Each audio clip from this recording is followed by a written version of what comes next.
Nkonko sanibonani babukeli, and happy new year. Compliments of the new season. Sinfisela unyaka omusha ophephile futhi onempumelelo. Mbukeli njengoba ke singena kulo nyaka omusha, abaningi babuye emaholidini bedinga phela indawo yokuhlala. Yes, mbukeli, bogus rental accommodation advertisements are currently making the rounds as of course we enter the new year. Sizokucaphisela ke mbukeli namhlanje ukuthi kumele wena wenzeni ukuthi uzivikele ukuthi igebengu zingabaleki nemali yakho oyisebenzele kanzima. Sanibonani, Yilungelo Lakho, uhleli no Alisha uNonhlanhla kaJali.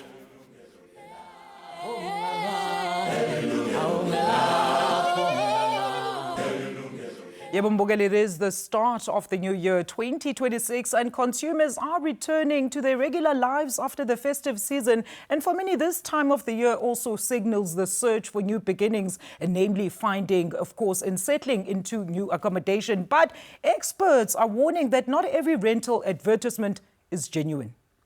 And now to take a closer look at the rise of rental scams, a growing threat that is leaving many hopeful tenants out of pocket and emotionally devastated. Let's extend a very warm welcome to our first official guest for the year 2026. Let's welcome investigating as well as cybersecurity expert, Mr. Mike Boyle-Hayes, as well as Izindaba Ramaidi. She is from the Property Practitioners Regulatory Authority. Let's start with Mike. Mike, Happy New Year. Compliments of the new season. Welcome to Yilungelo Lakho. Thank you for joining us today. Thank you very much. Once again, all of the best for 2026, and may God bless we all richly with health, wealth, safety, prosperity. May God be gracious and merciful upon us all. Oh, we have really appreciate that message, Mike, and same to you as well. And we're also grateful for that message that is on your T-shirt. Let's come back to studio and welcome the lovely Ms. Izindaba Ramaidi. Sister, compliments of the season. Dogazi, welcome to Yilungelo Lakho. Welcome. Thank you, and Mahlatsile Mahlohonolos is Alisha, and thank you so much for having me back in studio. Thank you so much. So maybe let's start with you, Mike. Of course, consumer bodies are currently warning about the prevalence of rental scams, specifically that are taking a rise in the country. Maybe talk to us about what these actually look like.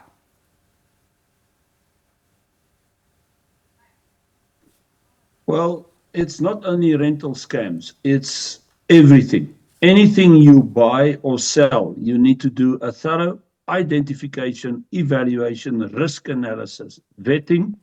You have to do a proper search on all the Google platforms, the digital and electronic communications. You have to do a forensic investigation, platform profile, cyber track and trace investigation. Yes, people might say, why so many investigations? Well, South Africa is a crime-ridden country, and unfortunately, it's the way of life. So you got so many scammers, knockers and scammers that use digital and electronic devices, AI, to create information with stolen identities, identity theft, you name it. It is horrific, and they will use that in order to lure you in. And I'm sure you're going to ask me later what to look for and what is the red flags, and I'll answer them then. But first of all, the criminals are extremely equipped with the newest and the latest.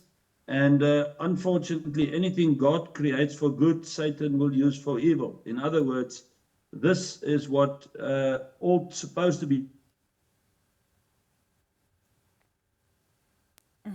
In their lives, the criminals will take in and have one aim, and that's to extort you and get money out of you. Absolutely. You know, Sister Neribu, like literally just a month ago, Ribu Agadi festive season scams. Now we're back to this because we know this actually particularly affects our students that are now going to be coming from other regions as well, bazofuni accommodation, and not just, you know, Gubonak Pela, but also other people that are coming looking for better opportunities, employment and so forth, and that are going to fall victim, unfortunately, to Amalokuzana, Ama scams, Ama properties. From EPPRA's perspective, I mean, how prevalent is Ama rental scams, particularly in South Africa?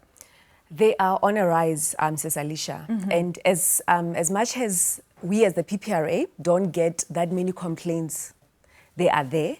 And I think the reason why we don't get that many complaints about rental scams is because the victims choose or opt to go to SAPS first, because once you've lost your, hard-earned money, the first people you want to go to is SAPS. And I think also because maybe most consumers also don't know that they're supposed to come to us for recourse, but this is the time. It's festive season, January, like you're saying, there's young professionals who just received letter of appointments. They're very excited, but the incidents are there, and we see it online, on social media, when people now have been scammed of, thousands of rands. Maybe talk to us about specifically the recourse that your office actually offers to those victims that have been unfortunate victims of rental scams. Well, first and foremost is, Alicia, when they come to us, if you've suffered a loss, the first thing we're going to ask you as a regulator is, did you deposit monies into a trust account or into a personal bank account, right? And secondly, the person that you were transacting with, a real estate agent in this instance, did they have a fidelity fund certificate, which is something we've spoken about in the past, is Alicia. So that's the tool of trade. So that's going to be the point of departure. And unfortunately, if you say that you haven't used somebody who has a fidelity fund certificate, we are going to weep together, and then we can assist you. But if you can say, yes, I've used, I transacted with somebody who has a fidelity fund certificate, then we'll start the process. But opening up a case with the SAPS is one of the requirements. And then obviously we'll want proof that you indeed pay the deposit. We'll want a proof of payment. And then, we can help you lodge a claim with our inspections team, compliance team at the PPRA. All right, let's go back to Mike. So, Mike, from a cyber as well as forensic perspective, I know this is your quite your area of expertise. Talk to us about, maybe just break down how these criminals actually set up these fake listings to actually lure the victims in. Well, first of all, they will present beautiful stuff, that will really move you. Secondly, they will make it look like a bargain. But it's here one of the warnings I want to bring in. There is no bargains, and if something sounds too good to be true, it usually is. And then thirdly, they will be very eloquent.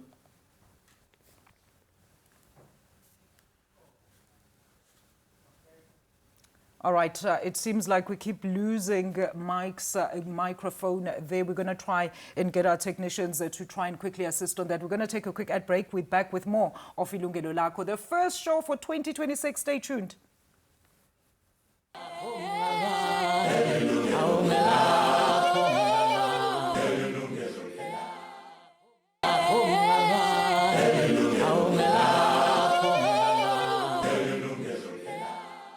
Mbukeli, welcome back. Babukeli, ukhumbula ukuthi uhlelo namhlanje ke Mbukeli siluqophile ngebhadi ke. We are not going to be able to take your calls namhlanje, but you can still email us your thoughts to consumer@sabc.co.za. Alternatively, uhlangane nathi lapha on our social media platforms. Ngihleli namhlanje no Mr. Mike Hayes, who is of course a cybersecurity forensic expert, as well as Usisitato Ramaidi. She is a PPRA representative. Sizama ukucebisa Mbukeli ukuthi njengoba nina most yena ama students niphume emakhaya, abanye bathola imisebenzi emisha kwamanye ama province, nizothi nifika baniskeme bathatha imali bethi khokhani deposit manje indawo iyahamba if ungakhokhi uthi uyafika lapha akakaviwi, ngisho ukuviwa indawo ayisekho, ifoni isicimiwe. So sizama ukucebisa Mbukeli ukuthi wenze njani. So Mike, I was just talking to you about maybe breaking it down for us how these criminals actually set up these fake listings and lure in those unsuspecting victims. Please go ahead, sir. All right. So today, especially if you're under pressure and you need a place to stay, the biggest mistake you can make is to become hasty. And what these criminals do is they're very eloquent. They know how to present something with beautiful photos, and they present it as a bargain. So they're very clever, and this is what they do. And as I've said, this is with all and anything. This could be a car, a holiday, whatever. But talking about rental scams is they will move you in speech, and with your visual site visibility, and with the fact that it's a bargain. I want to say right here and now, there is no bargains. And if something sounds too good to be true, it usually is. You can never be moved by your eyes and ears and what you hear and what you see. You must make an informed decision. As I've previously said, it's best to do a thorough investigation. But they do convince people and they do fall for it. And I must say at this point as well, the chances of recovering that money is very little. The problem with cybercrime investigations, financial track and tracing, forensic investigations, you need extreme high-tech specialist investigators like ourselves. Yeah. But the cost to track and trace a deposit, say of 5 or 10 or 15,000, is probably the cost that you will pay. So it becomes a matter of principle. 99% go to the police. It's 1% that would go to the lady and to me and to the SAPS to make a complaint. That's how many scams there are. That 1% is a huge amount already and a huge quantity of people. Absolutely. But the chances of catching them and identifying them is very little. Because once they are identified, you have to arrange a raid and catch them. All of this costs a lot of money. Unfortunately, the police does not have proper cybercrime units, neither the infrastructure or the know-how or the knowledge. So they're overwhelmed. We are overwhelmed. I'm sure the lady is overwhelmed, and this is a huge problem. So the best is crime prevention. Absolutely, Mike. I mean, this is quite worrying then, Sistato, because it seems like, Uguti, firstly, if the police don't have enough resources or, credible resources to actually deal with cybercrime and these type of crimes, maybe that is why, a lot of people are actually not reporting it. The numbers that have been indicated in these surveys is actually not even accurate. But let's talk about that, because I understand, according to research here, it says that most of these rental scams actually take many forms, but most follow a similar pattern. And in one of the most common scams, criminals actually advertise non-existent or already occupied properties as a bargain, as Mike was saying. So, umuntu ubona kanjani lana ukuthi they're actually being scams, Sister? Sure, there's so many red flags, says Alicia, and Mike is absolutely correct. So the first one is these scammers use legitimate pictures.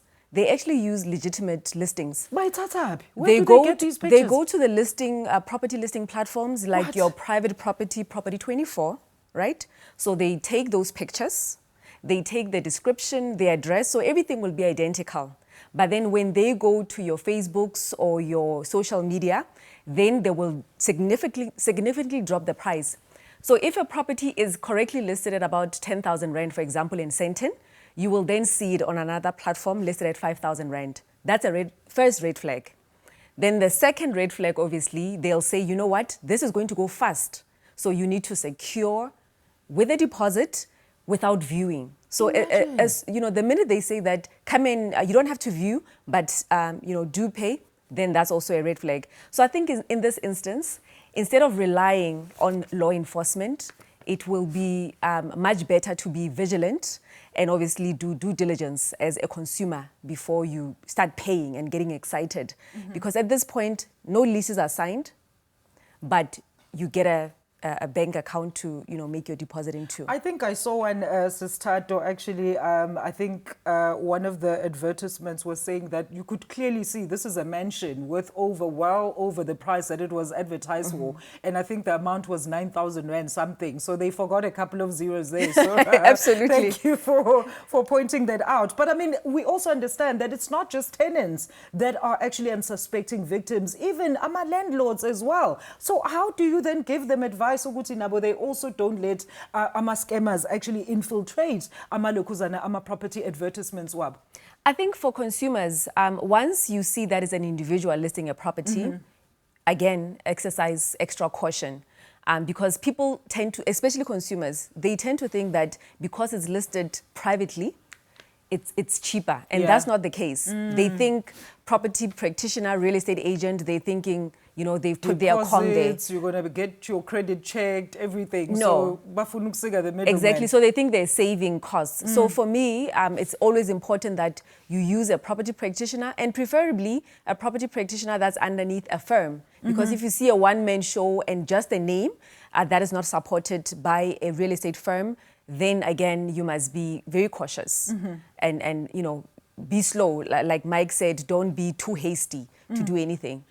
But Mike, I mean, I suppose from these people, specifically those that are students, the bulk of them, which we're actually addressing this show to, particularly at this time, but those that will be reassigned or taking up new job posts, I mean, it's people from relatively other provinces or far-flung rural areas. So these people are not even familiar with the area. So where would they even go and check to make sure that they're fact-checking so that they have the relevant information to ensure that what that advertisement that they're looking at is actually a legit one? Because we understand, as you said earlier, these scammers are so sophisticated, it's actually quite difficult, even with a trained eye, to tell the real from the fake.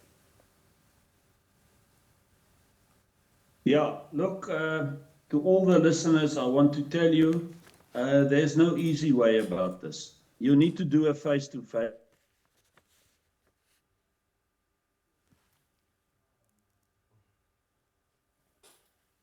Yes, Mike? All right, while we wait for Mike to continue there, maybe, Tato, let me come back to you. I mean, can you explain then the importance? I know you mentioned something about the fact that we've spoken about a fidelity fund, right? But this was a while back. Let's just refresh our viewers' minds in terms of the fidelity fund certificate and how a tenant can actually check if an agent truly has one. And when does this actually happen? Is this when they are prompting you and putting pressure on you to put down the deposit before you even come and view? I would say that you ask for a copy of their fidelity fund certificate while they're pressuring you for the deposit. Prior viewing. Say, you know what, I want a copy or an FFC number, which is a 7-digit unique number, and also ask for the firm's fidelity fund certificate. Okay. Right? So that way you are able to go onto our website, the www.theppra.org.za, and on there you can then enter the 7-digit unique reference number, or even call our offices to first confirm that this property practitioner that you're dealing with is indeed a legitimate one. All right. So this is before the viewing. So you don't even have to wait your petrol money or your Uber money before you go. Then you know that you are working, number one, with a compliant property practitioner. So that is a first, that is a start. All right. And Sis Alicia, the Fidelity Fund Certificate is the tool of trade. So that is your license to operate, which all property practitioners in the country must have it. Otherwise, you don't do business with them. All right. Well, let's take another quick ad break. And Mbogeli, we're back shortly after this. Ungaindawo.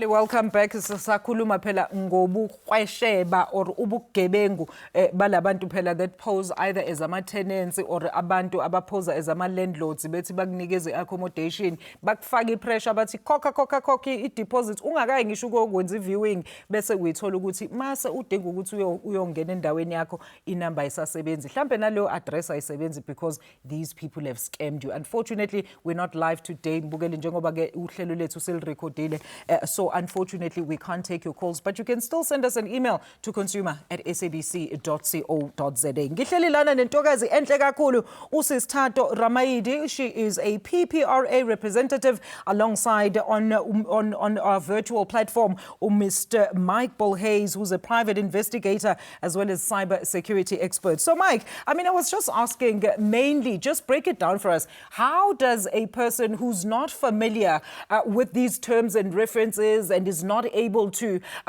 dissect the real from the fakeness of these purported advertisements, how can one tell that this is a real advert, basically? Well, once you have an advert and you're interested and you've checked the spelling and you've as the lady has clearly identified, they steal the information of the real, and they make the false dollar bill look exactly like the real dollar bill. So they use the criteria, photos, and everything of the real institution. You must make the call then, if you're interested, if you want to check it out, and suggest a video call. So a video call will already make a difference. You must check the social media. You must social media and the social media of this person. You must Google it. You can do all the digital and electronic investigations that's available nowadays of a person yourself. But you cannot pay deposits. You cannot get involved unless you've met such a person and have viewed and have checked the certificates and the CV even and the criteria of the presenter of the property. You know, I've made some notes here that we should move into very soon, as quickly as possible. I've made notes here. We will have to bring in eventually fingerprints. The owners and landlords should take fingerprints. They should have CCTV cameras there. Video.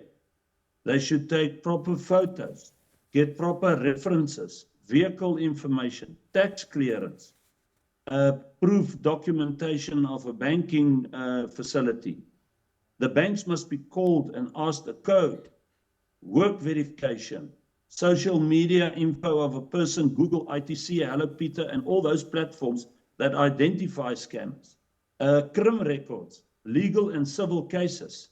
And then I've said here at the bottom, which is very important, as I've said, recording calls and doing video calls.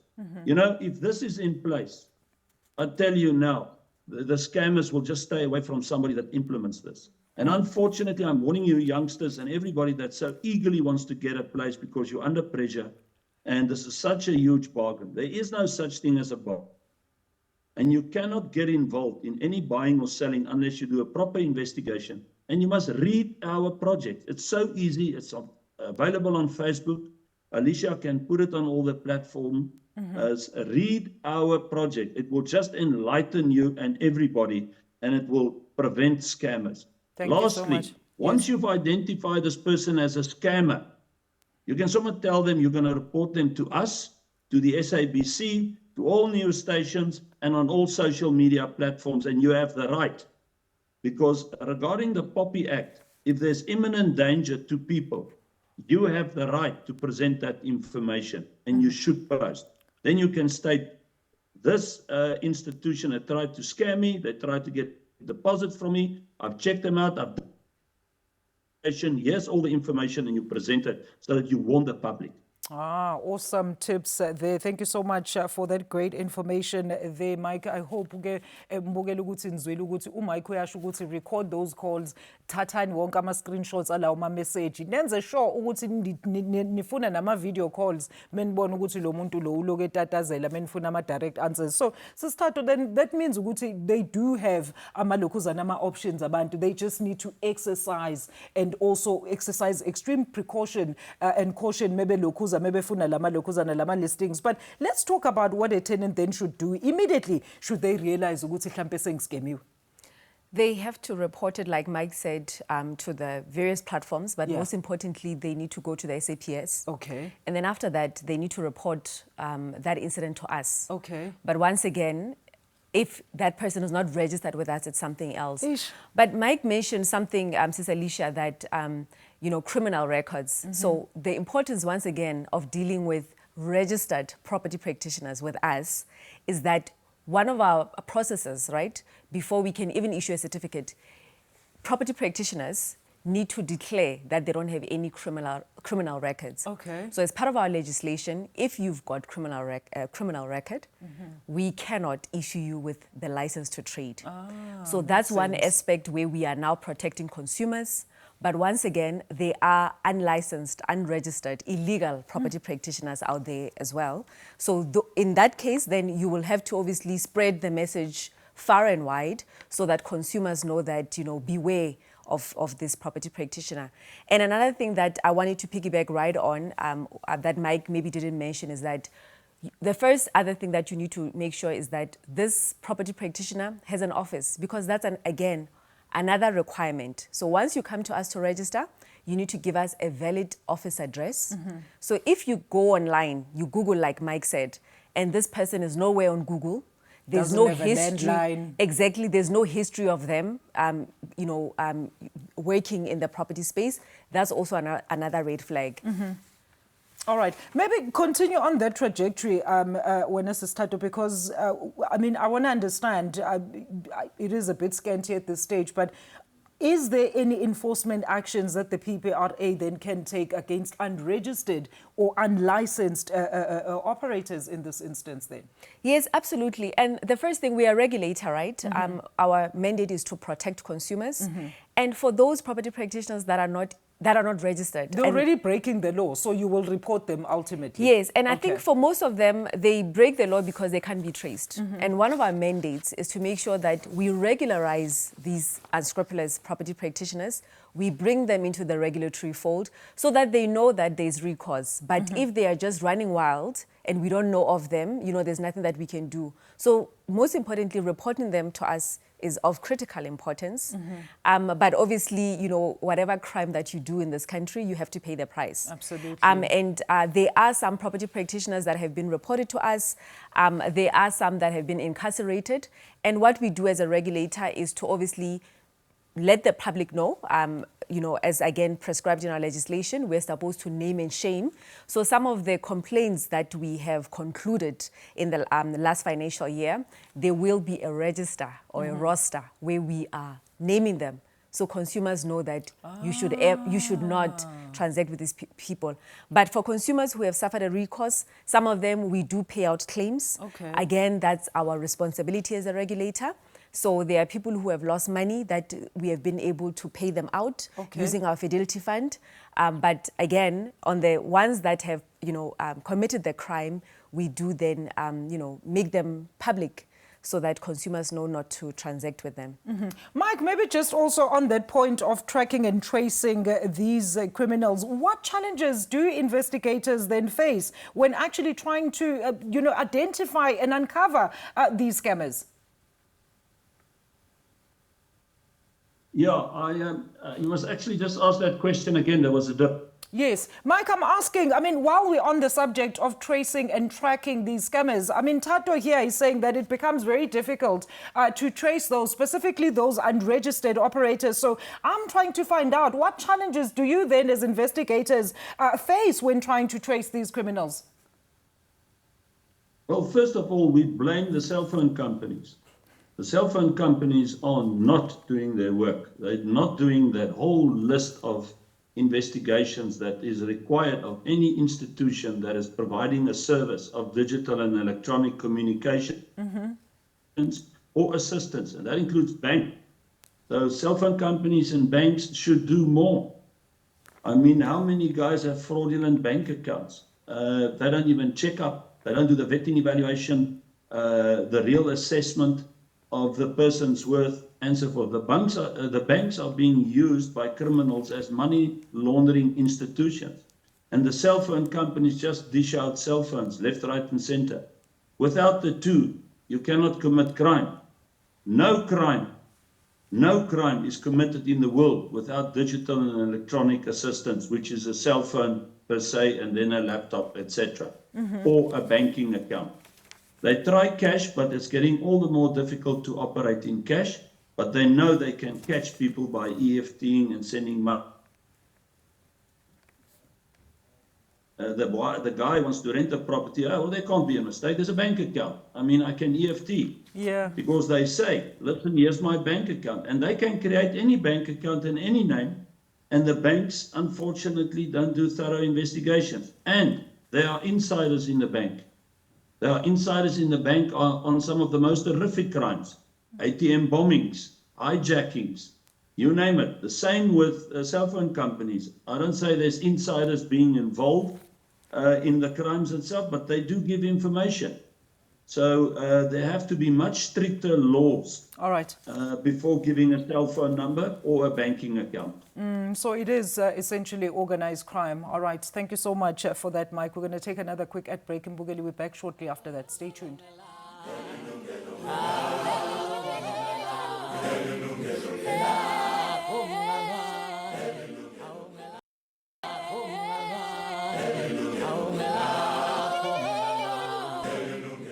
Yo iyashisa indaba yethu umbukeli siyanicebisa nina enisuka le kude nize kwamanye ama-province kakhulukazi la eGoli ningabo Jill comes to Joburg mase benithathela imali zenu uthe wena ufuna iproperty uhambe waya lapha kwiwebsite wayocheck izinto awuverifyanga nokuthi leyo agent is a legitimate one wakhokha imali ungakayi ngisho ukoviwa ngoba naku usujahile siyaniqhuquzela abantu bakithi ake nenze izinto kusenesikhathi. Unfortunately I'm not live today bengizonithethisa, so you can send your comments to consumer@sabc.co.za. My guest today, the lovely Ms. Tato Ramaidi from the PPRA, alongside, of course, joining us virtually, Mr. Mike Hayes, who's a private investigator as well as a cyber security expert. So, Sis Tato, just on Mike's point there, ekhuluma ngokuthi ama-banks namalokuzana, ama-mobile operators, like these people are really not doing their job. We're just talking a break, ukuthi we had a similar show where banks will ask them, ukuthi, what measures are you putting in place to ensure that your customers are not just sitting ducks and waiting ukuthi baba ma-victims to ama-scammers? And they could not give us answers. Yeah, there's reforms, there's regulations, kuya le. But what do you want to add on that point, sis? So, Sis Alicia, we as the PPRA as a regulator, we've partnered with the bank, so BASA, the Banking Association of South Africa. So every property practitioner, when they go to the bank, number one, if you are a property practitioner operating in the real estate space, especially doing rentals, you're supposed to have a trust account. Okay. So not a check account or a personal savings account. No. You're supposed to have a trust account. And when you open that trust account with the banks, they will ask you that you furnish them with the FFC that I spoke of earlier, Yes. right? So consumers, when first of all, they must sign leases, right? And then they must ask the property practitioners or the real estate agents for a bank confirmation letter. Okay. And that bank confirmation letter must say that is a trust account, because a trust account is monies that property practitioners hold on behalf of the client. Thank you. So it's money they're entrusted with, right? So that's also important. So when consumers, if you get a deposit, they're asking you to put a deposit and it's a personal bank account number, you must run once again.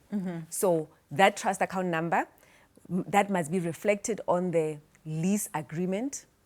And then followed with that is the bank confirmation number. So that there must be consistency in those three items. Then obviously there'll be recourse. If it's a bank account number, that's again another red flag. So consumers must know that there's something wrong and they must run. All right, let's go back to Mike. So, Mike, I mean, have you seen a certain trend or pattern in terms of who these scammers actually target?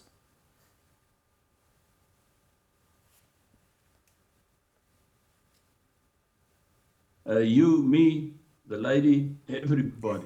They throw out the lines.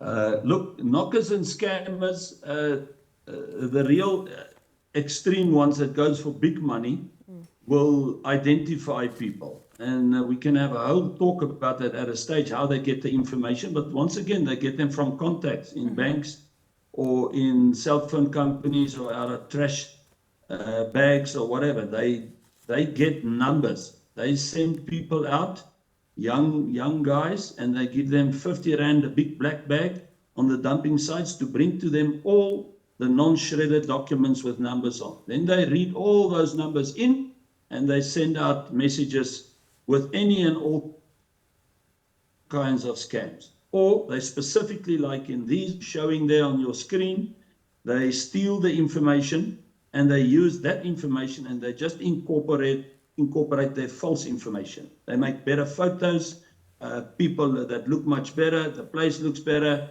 They use the technology and AI and everything. And then they start calling you and pulling you in, and anybody that would want a property they're going to take, whether that guy is prepared to pay a 2,000 deposit or a 50,000 Rand, 1,000 Rand deposit. They don't care. Somebody is going to bite. But here's the thing, all these criminals, why they keep on doing this, is because they catch at least 3 or 4 people a day. And you make the sums. If they just catch 3, 4, 5 people a day with 20,000 rand, Wow. just work that out. That's the problem with the banks. The bank should bring back the law that says amounts paid into an account must be in the account for 7 working days. Thank you. That gives you the chance that if you've made a stupid mistake and you realize something is wrong, that you can ask the banks to reverse that money.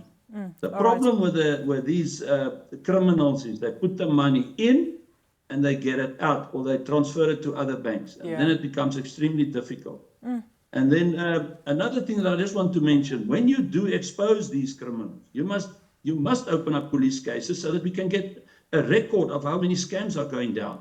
You must specifically inform the police that you've been knocked and scammed in a... All right. No investigation, or the case just falls away. It's on the system with the CAS number.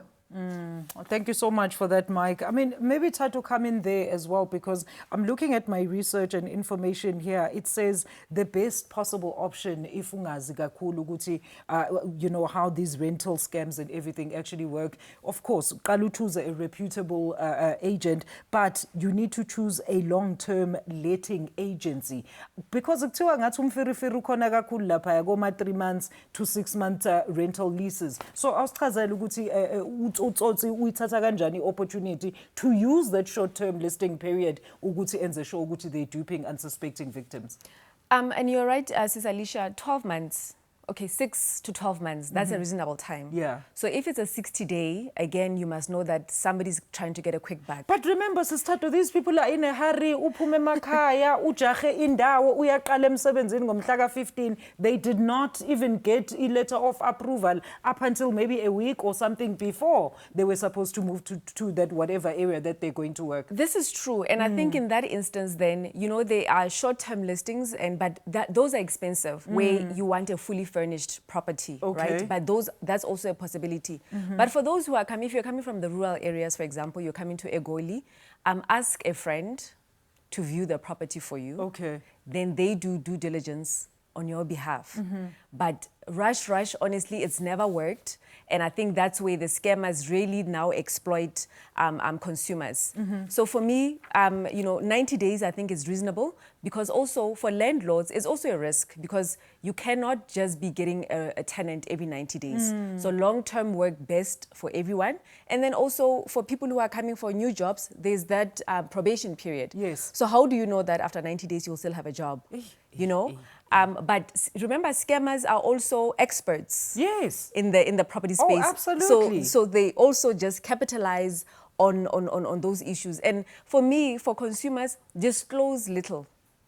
Because if they don't know that you are relocating from elsewhere, they're not going to want to scam you. Okay. Once you mention that, no, I'm in Durban, I'm in a hurry, I'm starting a job on the 6th. I'm desperate for a place. You are divulging too much information. So tell them very little, so that they also don't exploit that knowledge, you know, to scam you as well. But Sister, I mean, we're dealing in a booming economy of our back rooms, specifically in the country, and kakhulukazi la eGauteng uyazi emalokishini, and we're just talking about ukuthi umuntu mhlawumbe ophume emakhaya mhlawumbe eNkandla noma Eastern Cape Gubgub uzofuna mhlawumbe, that would be the better possible option kunokuthi athole i-agent. So ilaba abakhuluma nabantu ukuthi ungena kwi-back room. Do you have any oversight when it comes to agreements between amalokuzana ama landlords nama tenants abakuma back rooms?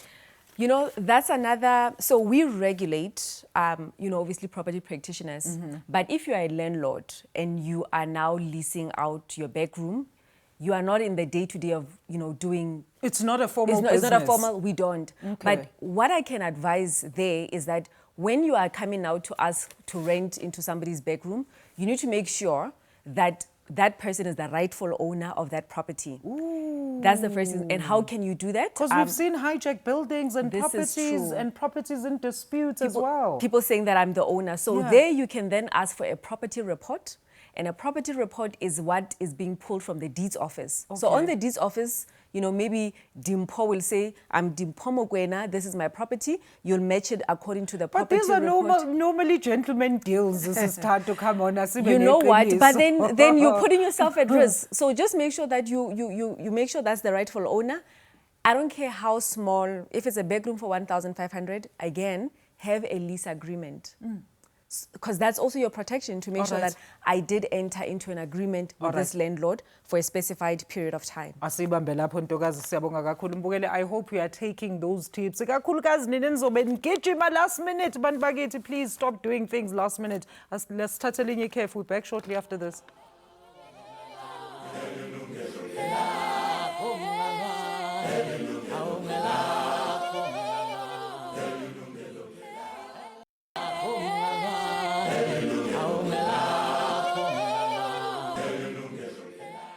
Mbukele, it is our final segment. The first show yet 2026 sithe nje asithathe leli xesha ukuthi sinicebise babukele ukuthi phela kunento ekuthiwa ama rental scams lapho ke wena uzothola ukuthi kunendawo eadvertisewe wisukele Eastern Cape, wisukele eNkandla, wisukele emanzi eMtoti, ujahe ukuthi usuthola itoho elisha, sebekufonele nje kwathi wafika namhlanje khona ibackroom khona ukuthi nokuthi ithi agent kodwa khokha imali ukuthi usecurishe indawo ungakaviwi ngisho ukuviwa bathi ama guest am namhlanje no ungakwenzi lokho because kuzokufaka enkingeni. Ngihleli nentokazi la usisithathu Ramayidi, a PPRA representative, and virtually joining us is Mr. Mike Bolhays, a private investigator, cybersecurity expert, also just cautioning you ukuthi izinto ekumele uzenze Mbukele to ensure ukuthi you don't lose your hard-earned money. So Tato, maybe as we of course wind down the show, ngicela usinikeze your final advice to labo bantu ama prospecting tenants that nama landlords, in fact, because we're saying we're including both of them because now they have been duped ukuthi yiziphi izinto that they need to look out for in terms of red flags. First and foremost, Sis Alicia, if they don't have a license, it's just like going to a doctor and they don't have a license to operate as a medical practitioner. Yes. So that's the first thing that you need to ask for. Secondly, instead of going to your social media, to your Facebook platforms, really do look for properties online using property listing platforms. So your Property 24 is one of the biggest ones, your private property. Why those listing platforms?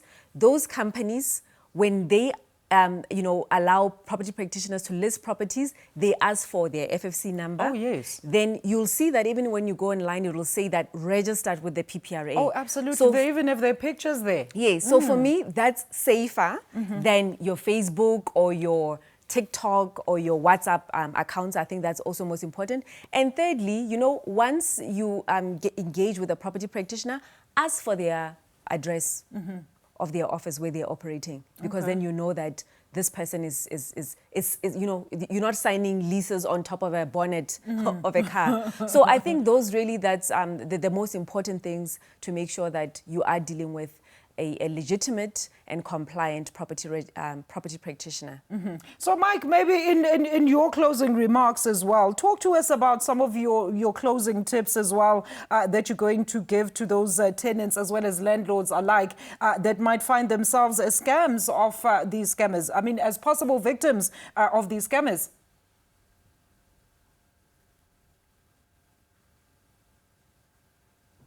Well, I just want to add to what the lady has presented, but I would be much more careful if I were to rent a property. I wouldn't sign anything. I would require first to have anything per email. And I mean everything. What does it take if you see something that you like to tell that person, send me your criteria. Remember what I've said. It's very important to remember what I've said. A person has to identify himself. Any legitimate business does that. If we are contacted, we are serious violent crime, serious economic crime, and serious cybercrime experts.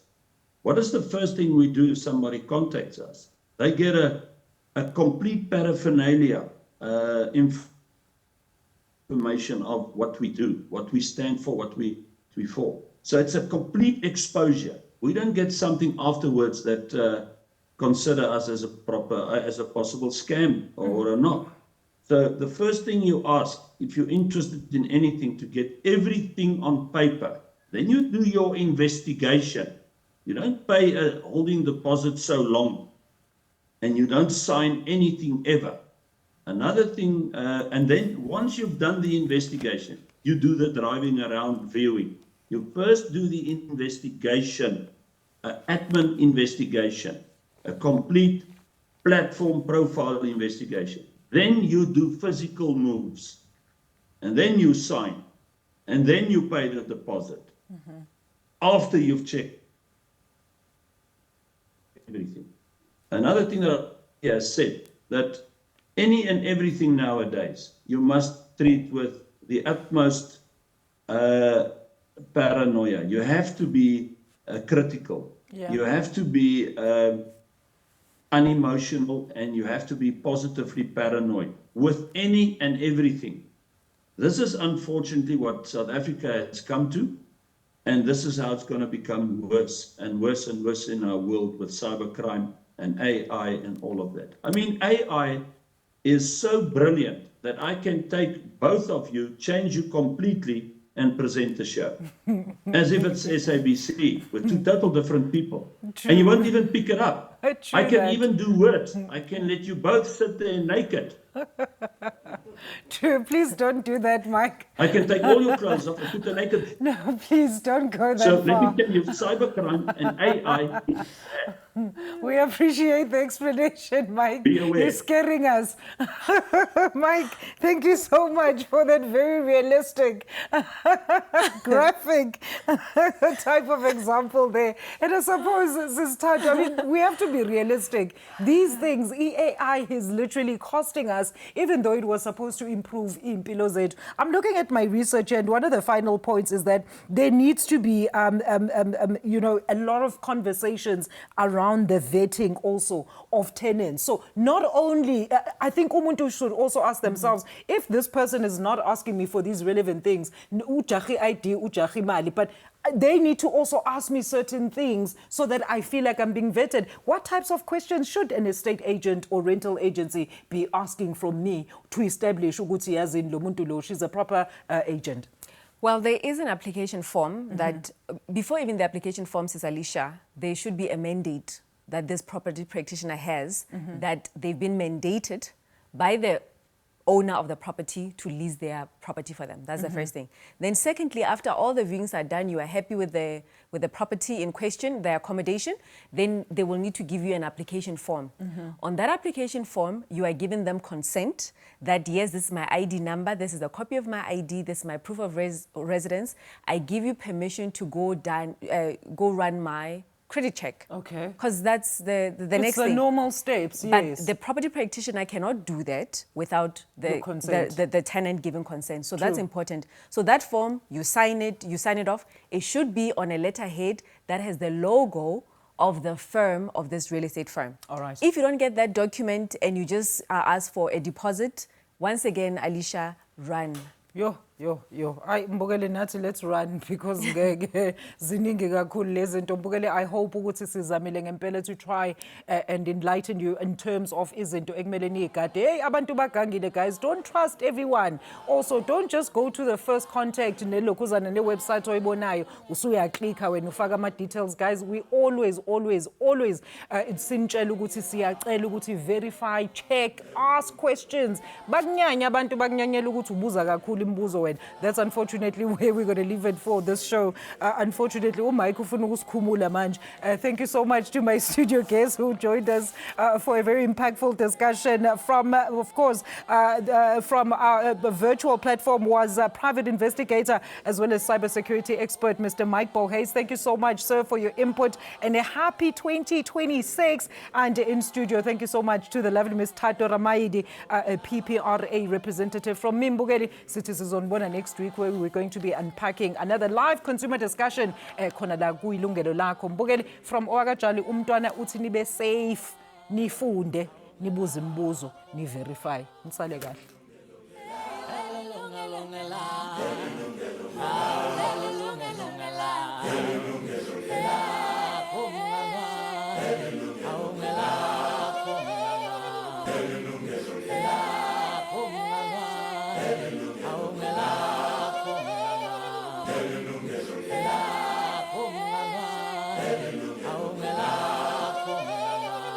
Yilungelo lakho, awungelakho.